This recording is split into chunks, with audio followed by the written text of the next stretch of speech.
ler a Bíblia novamente em Mateus, capítulo de número 18, versículo de número 23 a seguir.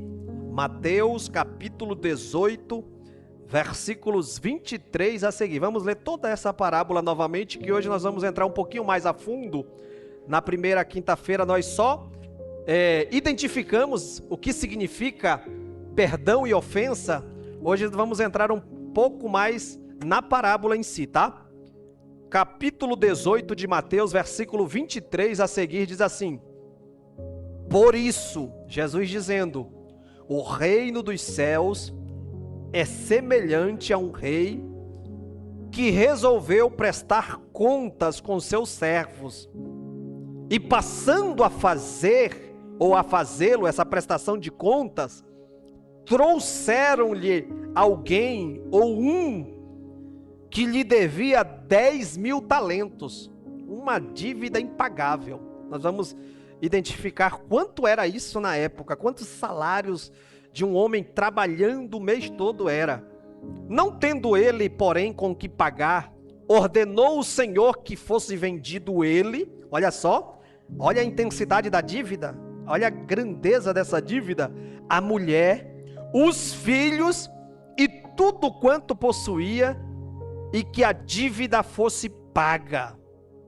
Então o servo, prostrando-se reverente, olha só a atitude do devedor, daquele que queria, misericórdia, queria graça, queria ser contemplado com algo diferente dessa realidade. Imagina, vender ele como escravo, mulher e filho. Meu Deus, que desespero. Esse servo, prostrando-se reverente, rogou: sê paciente comigo e tudo te pagarei. E o senhor daquele servo, compadecendo-se, mandou-o embora e perdoou-lhe a dívida. Olha que bênção! Saindo, porém, aquele servo encontrou um dos seus conservos que lhe devia 100 denários. 100 denários comparado a quantidade de talentos que ele devia, a 10.000 talentos, não era nada. Mas aqui aconteceu que ele encontrou um dos seus devedores que lhe devia 100 denários. E agarrando-o, o sufocava dizendo: paga-me o que me deves. Então o conservo, caindo aos seus pés, lhe implorava. E a mesma fala que ele havia dito há poucas horas atrás, ele disse: sê paciente comigo e te pagarei. Esse servo, entretanto, não quis, vontade, era uma decisão dele, não era uma decisão já do rei, era uma decisão dele, não quis, e antes indo-se, o lançou na prisão, até que saldasse toda a dívida. Vendo seus companheiros o que havia se passado, entristeceram-se muito e foram relatar ao Senhor tudo o que acontecera. O rei ficou sabendo de tudo.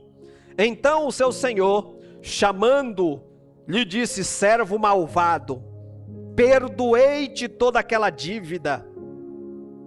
Perdoei-te toda aquela dívida, porque me suplicaste. Não devias tu igualmente compadecer-te de teu conservo, como também eu me compadeci de ti? Indignando-se, o seu senhor entregou aos verdugos, ou seja, aos atormentadores, até que pagasse toda a dívida.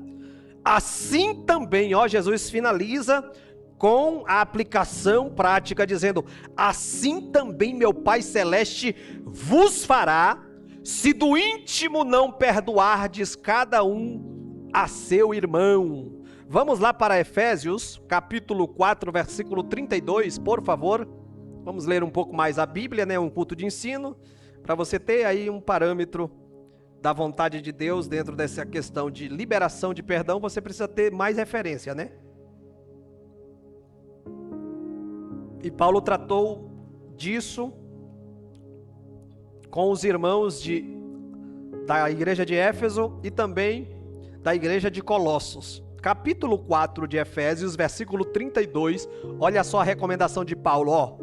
Antes, sede uns para com os outros, ó, relacionamento mútuo, eu de cá e tu de lá, benignos, compassivos, perdoando-vos uns aos outros. E o parâmetro é esse, ó. Como também Deus em Cristo vos perdoou. Colossenses, capítulo de número 3, um pouquinho mais para lá, depois de Filipenses, né? Colossenses, folheia aí, um pouquinho mais para lá, capítulo de número 3 e versículo de número 13.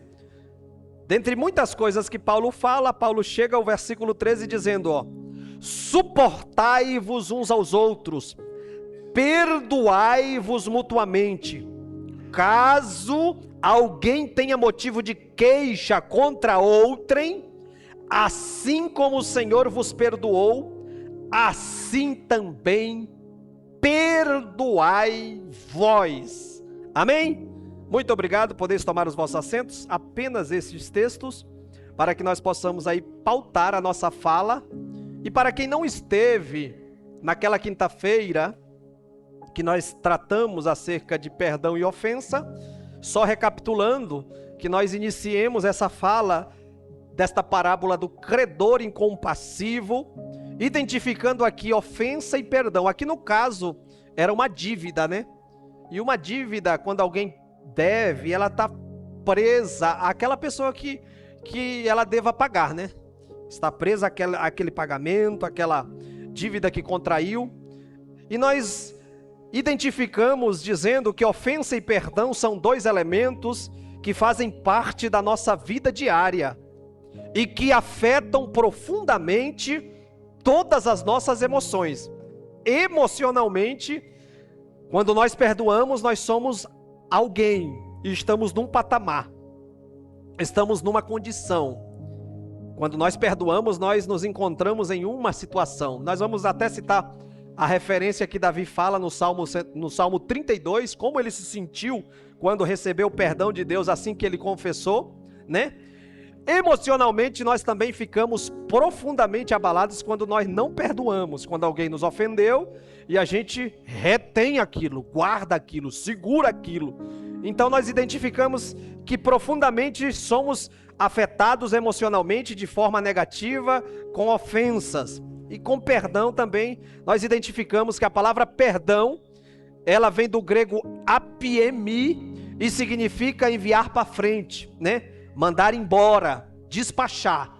Quando você perdoa, você está enviando para frente, mandando embora, né? Está se desfazendo de algo, está soltando, está livrando, está libertando algo que não só prejudicava o ofensor, e às vezes o ofensor não está nem aí para você, né? Às vezes ele não se arrependeu, né? Alguém que te maltratou, te magoou, às vezes, ó, tá nem ligando, não te manda nem um zap, dizendo, ó, vou te pagar, hein? Ó, eu sei que errei contigo, ó, me perdoa. Tá nem aí, mas aí você prendeu aquela situação e, consequentemente, ele está preso em você. Então, a palavra perdão, perdoar, significa, ó, vai embora daqui. Passa esse negócio para frente. Isso não tá me fazendo. Despacha, deleta, exclui, né? Vai lá e faz uma limpeza. E uma das formas que o Senhor deixou para que nós sejamos limpos, aí uma vez eu dei uma pequena palavra sobre isso, lá em Espigão do Oeste, nessas minhas falas curtas que eu faço de vídeo, eu coloquei assim, ó, o maior aplicativo de limpeza humana. Tá lá no YouTube, eu acho, no meu canal. Paulão tava vendo as pérolas ontem, né? E encontrou uma lá que eu, desde a 108, tá lá. Tem mais de 3.000 visualizações, né? O despojo é resultado, né, daquilo que o Senhor, da vitória que o Senhor entrega para nós. E aí naquela fala sobre o maior aplicativo de limpeza humana, né? Como nós temos vários hoje aplicativos que você dá um clique lá e faz uma geral no teu celular, né? Ele encontra muita coisa e desfaz e deleta, exclui. o maior aplicativo de limpeza humana não está nesses eletrônicos, não está muitas das vezes, né, no psicólogo. É bom, ajuda, psiquiatra, você vai, ele identifica, ele vai falar, ó, tá com defeito aqui, defeito ali, mas o maior aplicativo de limpeza humana, que nos purifica, que nos, né, limpa, é a própria palavra que sai da boca de Deus. Jesus falou no capítulo de número 15, versículo de número 3 de João, ele diz o quê? Vós já estás limpos pela palavra que vos tenho dito. Ó, quer ser limpo de tudo aquilo que vai te prejudicar? Porque Deus, ele sabe como você vai atingir o teu potencial, como você vai chegar aonde ele deseja que você chegue, mas para isso você tem que se livrar de muito lixo, de muita coisa ruim que quer te paralisar, que quer te deixar doente. Uma pessoa doente, uma pessoa com anemia, com anorexia, uma pessoa com letargia espiritual, alguém apático, anêmico, ele não vai muito longe. Então, quando nós ouvimos uma palavra como essa, principalmente no quesito emocional, nessa estrutura interna que ninguém vê, mas que existe dentro de cada um de nós, a palavra de Deus, ela vai limpando, mas você tem que acionar também. É por isso que o salmista vai dizer, ó, bem-aventurado o varão que não anda, que não se assenta e nem se detém, e ele coloca ímpio, pecador, escarnecedor ali, aí ele fala, antes... Porque não adianta só você não estar na roda dos pecadores, na roda dos escarnecedores, no caminho dos pecadores. Não adianta você só não estar lá. Mas você também tem que acionar o outro lado. Ele diz o quê? Antes, qual é a postura? Tenho prazer na lei do Senhor. Olha só a atitude, a ação. E nessa lei, medita de dia e de noite. Como é que ele diz? De dia e de noite, ou seja, o tempo todo, pensando nas palavras do Senhor. E aí ele compara, pois ele será como uma árvore plantada junto a ribeiro de água, cujas folhas não murcham. Não é aquele crente anêmico, você olha para ele e vê o brilho do Espírito, você chega para conversar com ele, não sai só aquele testemunho, aquela murmuração, não, é uma pessoa que tem vida, que tem vigor, que tem alegria, que é bem-aventurado, que é feliz, ao quadrado, como diz o nosso pastor Maxwell, né? Uma alegria, um Macários que desce do alto, é essa bem-aventurança. Então, e ele não só fica bonito de se ver, de se interagir, mas ele tem resultados na estação própria, projetada por quem plantou ele junto a ribeiro, ele produz fruto e o fruto dele é abençoado. Então, se você quer atingir o teu potencial, você precisa se voltar às Escrituras Sagradas para ela te limpar, porque este aqui, e nunca esqueça disso, é o maior aplicativo de limpeza humana. Amém, irmãos? De vez em quando a gente passa por uns processos, né? E precisa passar. Limpa uma coisa, limpa outra, né? Limpa os dentes, limpa... Eu tenho que fazer uma cirurgia das veias, né? Essas veias estão um pouco inchadas e tem que dar uma limpeza aí daqui uns dias. Mas o que deva limpar a nossa vida, o que deva prevalecer como o maior aplicativo de limpeza humana para as nossas vidas é a palavra do Senhor. Ela limpa mesmo. E é por isso que Jesus disse em João 17:17, ele diz, santifica-os na verdade, ou seja, torna essas pessoas dedicadas a mim, separadas para mim, para o meu propósito. A tua palavra é a verdade. Mas vamos lá, irmãos. Quando nós olhamos, então, para a definição de pecado, só para nós ter e mentalizar isso, envolve a remoção completa da ofensa, né? Tira. E a palavra grega para perdoar, né? Quando nós identificamos a palavra perdoar, envolve, eu falei pecado, né? Perdoar envolve a remoção completa da ofensa. E essa palavra grega, perdoar, também significa literalmente, ó, cancelar uma obrigação. Ó, você está descomprometido nessa área que você tinha comigo. Ó, a tua dívida foi perdoada. E como é bom, né, irmãos? A gente ter uma obrigação, e principalmente no que tange alguma coisa ruim para fazer, difícil, dolorida. Imagina, você está condenado uma separação eterna de Deus. Essa era a nossa condição. E o Senhor foi lá e rasgou a cédula. A Bíblia diz que Ele foi lá e pregou na cruz do Calvário toda a cédula, aquilo que nos obrigava a ir direto para a condenação eterna. O Senhor foi lá e falou: ó, essa obrigação está cancelada. Os pecados foram perdoados, as ofensas contra Deus já era. Agora vocês podem viver em paz, tranquilo, servindo a Deus e glorificando o nome dEle. Tá bom.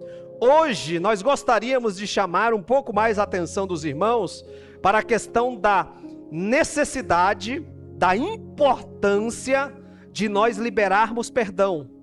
Vocês percebem que Paulo, ele achou tão relevante esse assunto, que ao tratar de mandamentos recíprocos, se nós fôssemos dar nome para aquilo que Paulo fazia com as igrejas e concernente a orientações mútuas entre irmãos na comunidade cristã da época, seja em Éfeso, seja em Tessalônica e nas demais igrejas que ele escreveu, nós chamaríamos que Paulo ele deu vários mandamentos recíprocos. Quando ele diz perdoando-vos uns aos outros, ele está dizendo, ó, vocês entre irmãos, vocês precisam praticar isso aqui. É um mandamento. E todos nós sabemos, e todo mês nós lemos praticamente, que aquilo que Paulo disse, ele disse daquilo que ele recebeu do Senhor. Lá em 1 Coríntios 11, 23, ele diz, ó, porque eu recebi o que também vos, vamos repetir? Porque eu recebi o que também vos. Então, aquilo que Deus me deu, eu compartilhei. Aquilo que Deus me deu, eu não retive. Eu partilhei com vocês. Então Paulo, em seus mandamentos recíprocos, ele vai dizer sobre a importância do perdão, tratando dessas virtudes para fazerem parte da comunidade cristã, dos servos de Deus, dos crentes que eram por ele contemplados, e deve ser praticados uns para com os outros. E quando nós olhamos para esta parábola, irmãos, nós vemos exatamente a ideia de que Paulo falou em Efésios 4:32 que nós lemos, em Colossenses 3 e 13 que nós lemos. Paulo estava falando exatamente disso. Esta parábola sobre o homem que, havendo sido perdoado de tão grande dívida e não teve a mesma compaixão para com quem lhe devia, nos ensina lições fundamentais, para que nós tenhamos vida plena espiritual, para que nós tenhamos vida plena em nossas famílias, para que nós tenhamos vida plena em nossos relacionamentos conjugais, entre pais e filhos, filhos e pais, entre genros e noras. Aqui nós temos várias lições para uma plenitude em várias áreas da vida que nós vivemos. Então essa parábola do credor incompassivo que nós lemos, ela nos apresenta a resposta verdadeira para uma questão a gente vai colocar aqui: por que eu devo perdoar? Né? Ontem eu estava fazendo perguntas ali no meu trabalho, e aí eu fiz uma pergunta para a secretária lá, falei até para ela que ia citar ela no meu ensino, né? Eu falei: Marilene, por que nós devemos, tu deve perdoar? Por quê? Ela disse assim, até falei, eu coloquei aqui, resposta, Marilene, porque se eu não perdoar, eu não sou perdoado. Aí depois ela disse, não, a alma adoece se eu não perdoar. É a resposta dela. Então por que eu devo perdoar? Por que eu preciso perdoar? Por que é importante eu liberar perdão a quem me ofendeu? Qual é o maior motivo? Então a parábola ela nos ensina algumas verdades fundamentais para que isso seja uma realidade. E eu coloquei aqui que nós, como crentes, somos testemunhas no mundo do caráter de Deus e sua obra de salvação que nos transforma para manifestar o Evangelho. Quando Deus ele nos alcança, Ele quer que nós sejamos como modelo, como um padrão daquilo que Ele realizou em nós para o mundo que precisa ter um encontro ainda com Ele. A nossa vida, ela precisa manifestar as boas novas de Jesus. Se a nossa vida não manifestar, nós escorremos o sério risco de sermos contemplados pela salvação, de sermos transformados pelo Senhor, ou seja, de sermos desobrigados a ir para a condenação eterna. Mas se a nossa vida não se modelar a esse novo estilo de proceder, nós corremos o risco de voltar à perdição eterna. Foi o que aconteceu nessa parábola. O homem recebeu a bênção do perdão, e em vez de viver essa nova etapa, transmitindo o que recebeu, ele resolveu omitir essa área, e o estado dele foi terrível. Porque vocês conseguem perceber que na primeira sentença, Diácono Edmilson, a primeira sentença não tinha os torturadores, não tinha a cadeia. Ele seria vendido como escravo, ele e sua família, mas poderia viver. Quem sabe até poderia pegar um senhor nessa venda bom, que acolhesse ele e a sua família, quem sabe. Mas o segundo estado foi pior, porque ele, além de perder a bênção de estar livre para viver uma vida comum, ele foi lançado na prisão, e ali na prisão foi colocado um atormentador. A palavra verdugo é exatamente isso, ó. Entrega eles aos atormentadores. Os atormentadores diariamente vão estar ali, não obstante aquela cadeia, aquela limitação que ele vai ter os atormentadores também. Então, nós somos testemunhas no mundo do caráter de Deus e de sua obra de salvação, que nos transforma para manifestar o Evangelho. Nesse aspecto, entra a verdade desta parábola. A nossa dívida para com Deus era infinitamente maior que a dívida de alguém para conosco. Agora você pensa aí comigo. Veja alguém que te ofendeu muito aí na vida, né? Muito, muito, muito. Veja alguém que te prejudicou. Seja por não cumprir a sua responsabilidade, o seu papel. Tem muitos filhos revoltados com pais, tem muitas esposas revoltadas com o marido, tem muitos maridos revoltados com a esposa, né? Faz aí uma análise de como está a tua vida nessa questão. Quantas pessoas passaram por ti, te ofenderam, te maltrataram, te machucaram, te magoaram, não cuidaram como devia? Tem várias situações. Mas diante de tudo isso que você pensou, se você colocar na balança de 2 pratos, aquilo que você devia por causa do pecado diante de Deus, é pequenininho. Todo mal que te fizerem, diante do mal que o pecado diante de Deus faz, ainda é pouco, tá bom? A nossa dívida para com Deus era infinitamente maior do que a dívida de alguém para conosco. Olha só, a parábola diz que esse homem devia ao rei, né? O homem que devia ao rei representa cada um de nós diante de Deus. A dívida deste homem era altíssima, totalmente impagável. E eu fui pesquisar como é que era essa dívida de 10 mil talentos. Como é que era essa dívida de 10 mil talentos?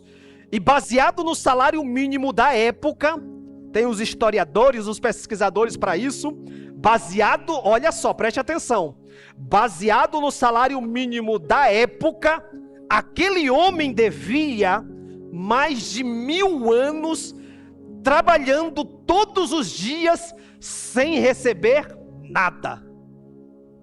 Baseado no salário da época, a dívida daquele homem era mais de 1000 salários, trabalhando todo dia trabalhando, sem receber nada.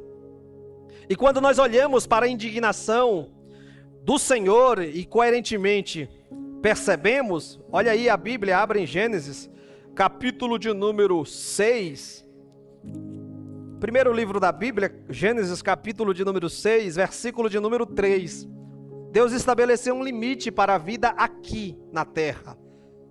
E Ele não estabeleceu um limite simplesmente por estabelecer e porque Ele quis, mas devido a algumas situações que aconteceram, principalmente no que tange a corrupção do gênero humano. E Ele diz em Gênesis 6:3, diz assim: então disse o Senhor, o meu espírito não agirá para sempre no homem, pois este é carnal. E aí o que diz no final? E os seus dias serão de 120 anos. Se esse homem devia mais de 1000 anos de trabalho todos os dias, então essa dívida aqui, ou é uma figura de linguagem que nós conhecemos como hipérbole, algo exagerado, né? Tem pessoas que é assim, né? Fui lá no mercado, comprei 1000 pães, comprei 10.000 balas, ele foi lá e comprou um tanto, mas não comprou tudo aquilo. Essa é uma figura de linguagem, algo exagerado. Então nós temos esse exagero aqui, nessa parábola, para nós identificar e conseguir extrair, porque Jesus disse, por isso o reino dos céus é semelhante a um rei que resolveu fazer os ajustes de contas com os seus servos. E uma pessoa devia tanto que essa dívida na sua vida toda era uma dívida impagável. Não conseguiria pagar aquela dívida. Essa é figuradamente a dívida que nós tínhamos para com Deus. Mas uma boa notícia que nós temos é que Ele nos perdoou. E Ele nos perdoou por quê? Porque nós somos bons. Ele nos perdoou porque nós clamamos a Ele, misericórdia, Senhor, e perdoa a minha dívida e o meu posicionamento. Não. Antes mesmo de houver uma decisão nossa, Paulo, presbítero Natanael, antes mesmo de a gente decidir por Cristo, João 3,16 já dizia, ou já diz, porque Deus amou o mundo de tal maneira que deu o seu Filho unigênito para que todo, e sem exceção, todos que estão aqui, sem exceção, todo aquele que nele crê, não pereça, mas tenha a vida eterna. Ele nos perdoou por causa do seu grande amor para conosco. Então Paulo estava encorajando os colossenses a continuarem eliminando o comportamento de suas vidas, voltando lá para o capítulo de número 3, que nós lemos também na leitura, e ao mesmo tempo estimulando a perseverarem no cultivo das virtudes cristãs, especialmente no que se refere à prática do perdão, assim como essa parábola desse rei bondoso, amoroso, compassivo, que decide, por um motivo ou outro, tem essa compaixão de perdoar essa dívida impagável. Paulo está dizendo, assim como Deus perdoou vocês, assim como essa dívida que vocês tinham era grande, essas coisinhas que acontecem entre vocês, essas questões de alguém, está pecando contra vocês, está ofendendo vocês, está machucando vocês, está perseguindo vocês, está caluniando vocês, essas questões, assim como Deus perdoou vocês, vocês também devem perdoai-vos uns aos outros. Não é uma responsabilidade unilateral. Paulo não está relacionando apenas para o ministério local, para questões que os líderes ali poderiam fazer. Paulo estava dizendo para toda a igreja, a responsabilidade é mútua, assim como Deus fez com vocês, vocês precisam cultivar, eliminem esse comportamento de querer, jogar os outros na cadeia, de querer, estimular a prática do ódio, da confusão entre vocês, e cultivem especialmente a prática do perdão. Então esses versículos, eles são muito conhecidos, e nós, se formos procurar nas redes sociais, em dizeres, são até bonitos de se ler e de se memorizar, até fácil de se memorizar. Pode ser até muito fácil de expressar o ideal do perdão, e é bonito de se ouvir, vocês estão ouvindo sobre isso, Deus fez isso por nós, uma dívida impagável, nós podemos até expressar isso bem, mas ao mesmo tempo, nós também podemos correr o risco, como muitos correm, de reservar para nós mesmos o direito de não praticar o perdão. Agora você analisa aí. Tudo que o Senhor orienta, principalmente nos cultos, as ministrações, ela tem um destino certo, né? A palavra de Deus, ela é falada para estimular a fé de alguns. E às vezes essa área do perdão está sendo omitida em alguma situação que nós estamos atravessando.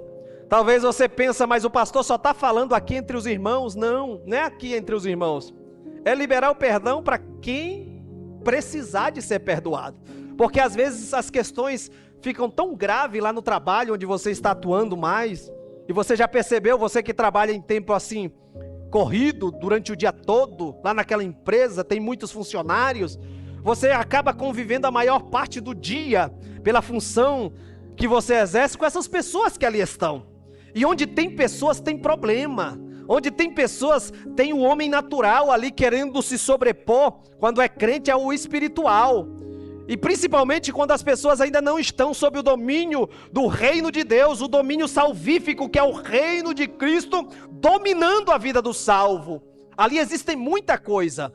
Então falar sobre o ideal do perdão é muito fácil, mas muitas das vezes nós reservamos o direito de não praticar o perdão em alguma área dos nossos relacionamentos. Cuidado com isso. Quem de vocês não sofre aí, né? Às vezes não é alvejado por alguma mentira. E hoje a mentira nas redes sociais é o quê? São as populares fake news, né? Quem não é alvejado por mentiras? Atacado? Quem já não foi traído? E eu não digo às vezes traição entre cônjuges, mas às vezes entre amigos, né? Você confiou alguma coisa a alguém, e essa pessoa, em vez de ser um túmulo, né? Como dizem, né? Não abriu o teu segredo, aí jogou lá no status da vida, né? Talvez não jogou no status assim como a gente conhece hoje, mas talvez foi falando para um e isso se alastrou, né? Traições, ameaças, indiferenças, posicionamento de alguém, abandono, né? Quem já não sofreu um abandono aí, né? Omissões, manipulações, decepções, e aí a lista é gigantesca. Muitas das vezes a gente não identifica assim claramente, mas a gente passa por isso. Como suportar tudo isso e simplesmente não exigir a reparação do dano? Como engolir uma ofensa e não regurgitar a vingança? Da mesma forma como acontece em nosso relacionamento com Deus. Lembra da cruz? Do Calvário? Lembra do sacrifício de Deus, um inocente? Lembra de Isaías dizendo: quem deu crédito à nossa pregação? E a quem se manifestou o braço do Senhor, o poder, a força de Deus? Ou seja, quem focou nessa mensagem? Quem se estabeleceu nessa pregação? Aí ele foi dizendo, porque ele foi subindo como renovo, como uma raiz de uma terra seca, não tinha parecer nem formosura, e aí ele foi identificando alguém que viria libertar o povo das suas transgressões, dos seus pecados, não através da política, não através de se sentar num trono político, como um rei, também um monarca, não.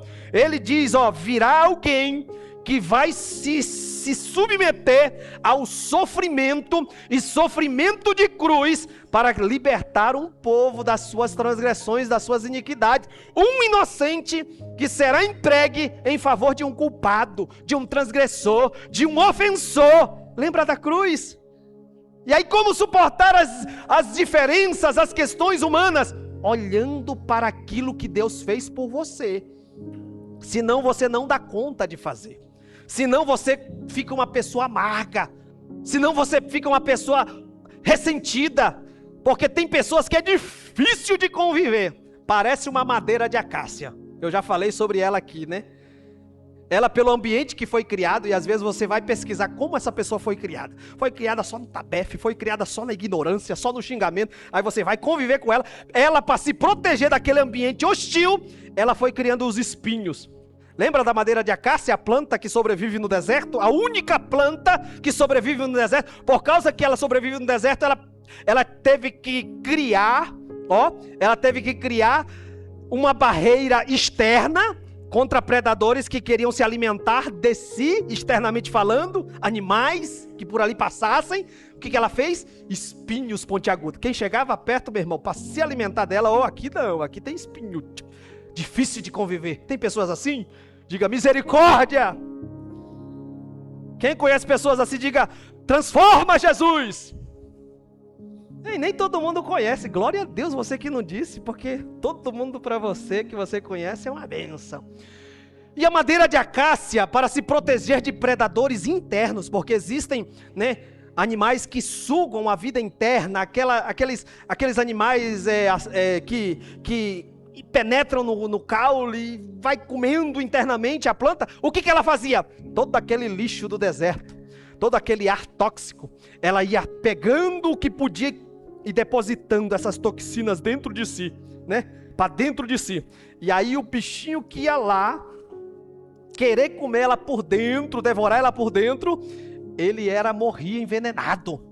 Porque é uma pessoa que não só é difícil de conviver, mas é uma pessoa que por dentro ela depositou muita coisa ruim, porque o ambiente que ela vivia fez ela formar daquele jeito. Mas ainda bem que Deus já levantou Bezalel da vida, que trabalha na sombra de Deus, para ir lá e dizer: não, agora tu, madeira de acácia, vou te tirar desse ambiente, vou te levar para a carpintaria, vou te modelar, cobrir de ouro por dentro e por fora, e você vai ser a arca da aliança, você vai ser a habitação do Deus Altíssimo, você vai ser o endereço onde alguém, quando querer encontrar a minha presença, ele vai ali até você. Quantos acreditam que já foram transformados?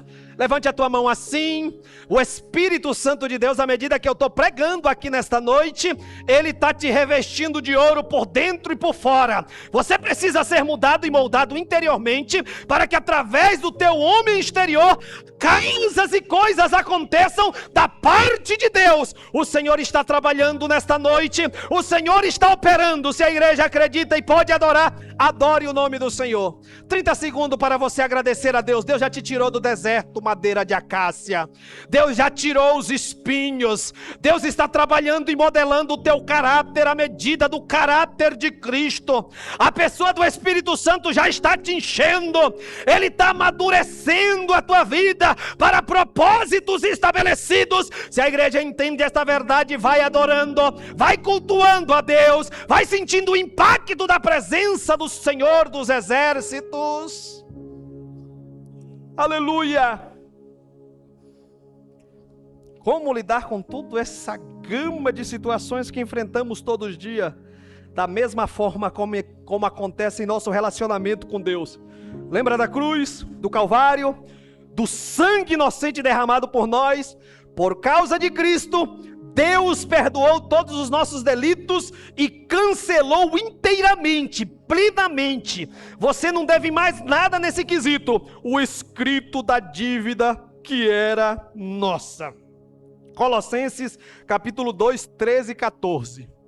A única coisa, porém, que ele requer de nós, e aqui entra essa parábola, exatamente isso que Jesus está falando, é que tenhamos para com os outros, e eu não vou limitar isso aí entre irmãos, tá bom? Não vou limitar isso entre cristãos, porque aqui a parábola não está dizendo e não está estabelecendo quem seria o conservo. Aqui a parábola está dizendo, encontrou o seu conservo que lhe devia 100 denários. Pode ser qualquer um.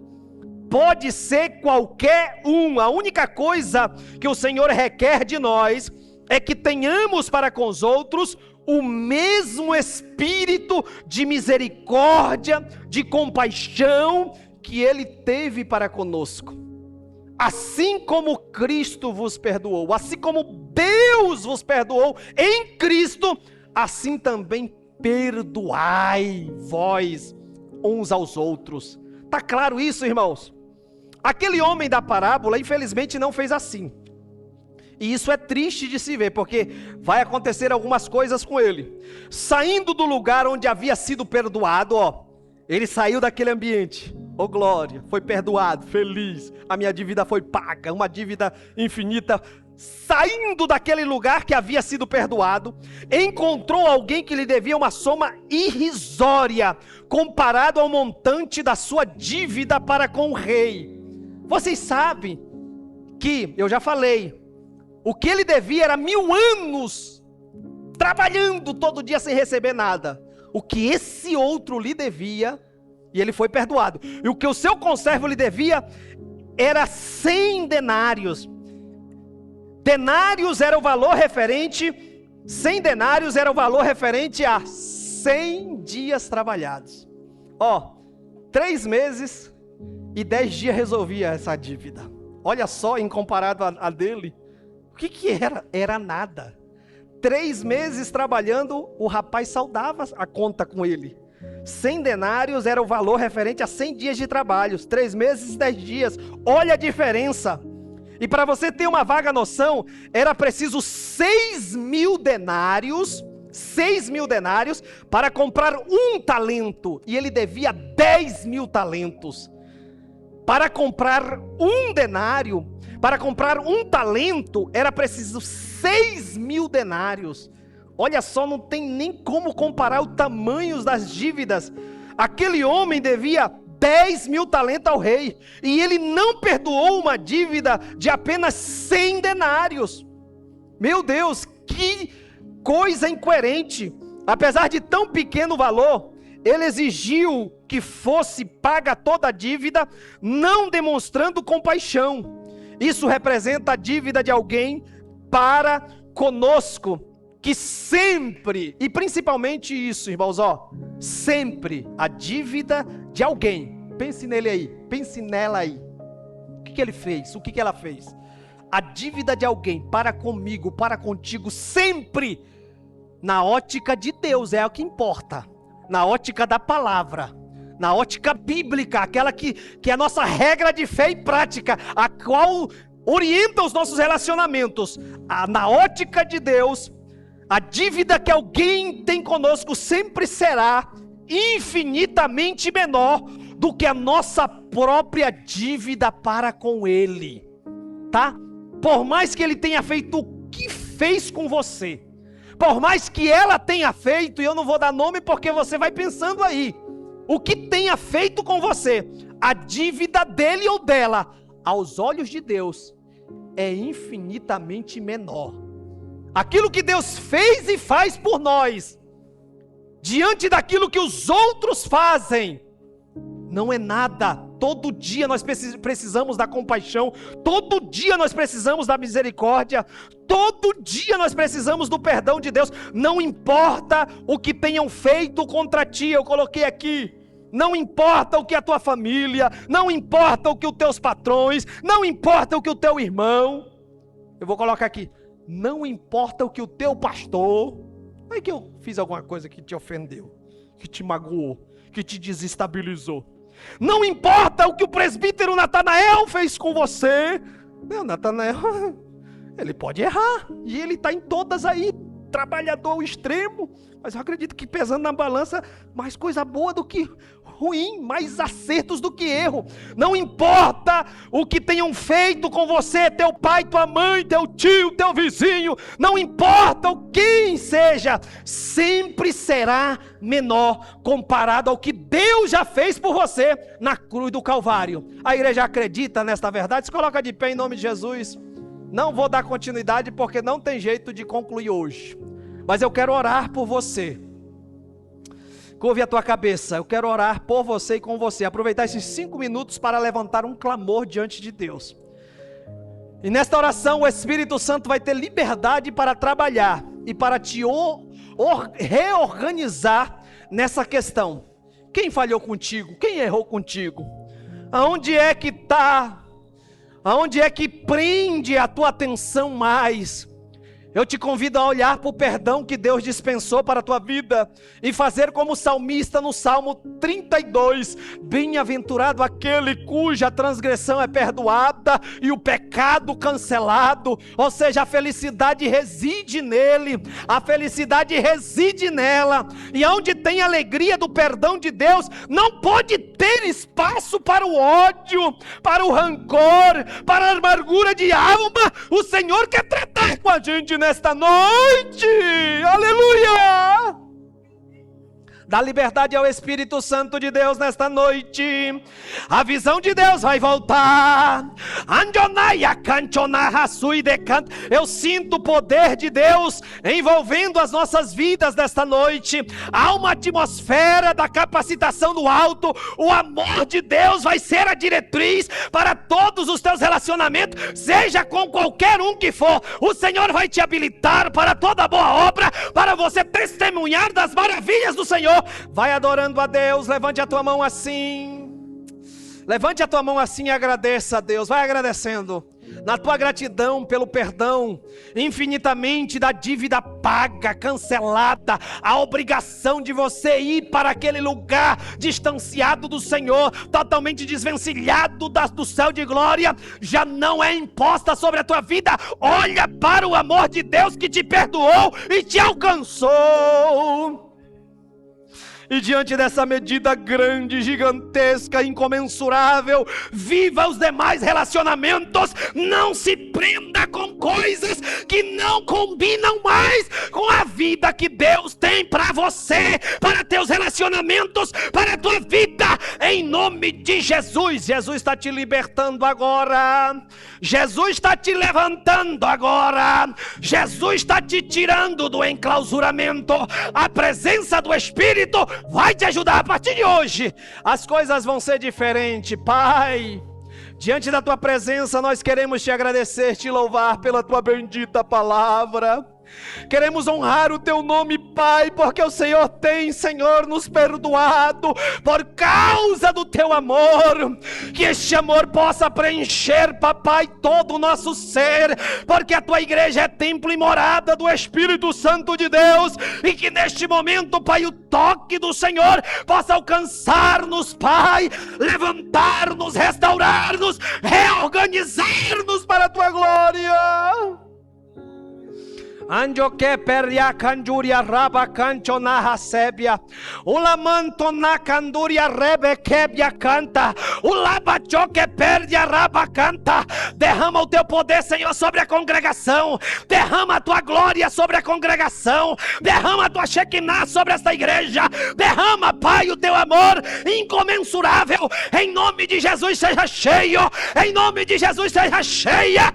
Em nome de Jesus restaura, Deus, essa vida. Continua conosco, Pai, no decorrer desta semana, enchendo-nos, Senhor, de Ti, da Tua vontade. Continua nutrindo, Pai, em nós sentimentos que enalteçam e combinem, Pai, com essa posição de perdoados, Pai, de uma dívida eterna. Continua, Pai, nos dando compaixão para com os nossos irmãos. Continua nos habilitando, Pai, para liberar, Senhor, perdão, para estarmos diante do Teu roteiro, Pai, em nome de Jesus Cristo de Nazaré. Em nome de Jesus Cristo de Nazaré, ser servido, Senhor, em abençoar o teu povo, ser servido, Senhor, em abençoar a tua igreja, é a nossa oração, em nome de Jesus. Quantos confirmam dizendo? Amém, queridos?